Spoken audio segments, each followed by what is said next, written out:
আমি অনিরুদ্ধ মাইতি আরও একবার আপনাদের সামনে চলে এলাম আমার কবিতার ঝুলি নিয়ে। আজ আমি কবিগুরু রবীন্দ্রনাথ ঠাকুরের হঠাৎ দেখা কবিতাটি আবৃত্তি করব। রেলগাড়ির কামরায় হঠাৎ দেখা, ভাবিনি সম্ভব হবে কোনোদিন। আগে ওকে অনেকবার দেখেছি, লাল রঙের শাড়িতে ডালিম ফুলের মতো রাঙা।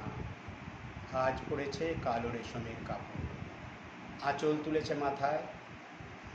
দোলন চাপার মতো চিকন গৌর মুখখানি ঘিরে মনে হলো কালো রঙের একটা গভীর দূরত্ব তৈরি করেছে নিজের চারপাশে।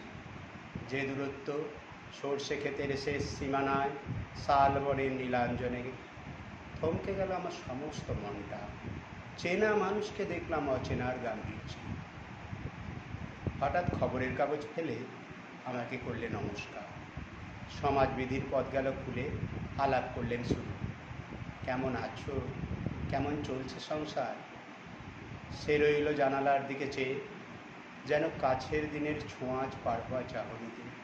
দিলে অত্যন্ত ছোট দুটো একটা জবাব, কোনোটা বা দিলেই না। বুঝিয়ে দিল হাতের অস্থিরতায়, কেন এসব কথা?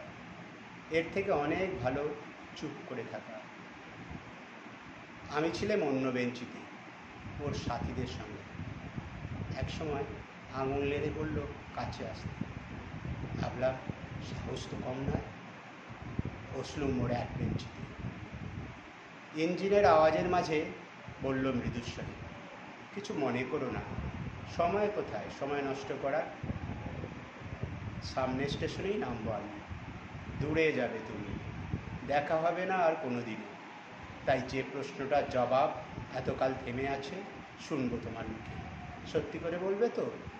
আমি বললাম বলবো। ইঞ্জিনের আওয়াজের মাঝেই বলল মৃদুস্বরে, আমাদের গেছে যেদিন একেবারেই কি গেছে?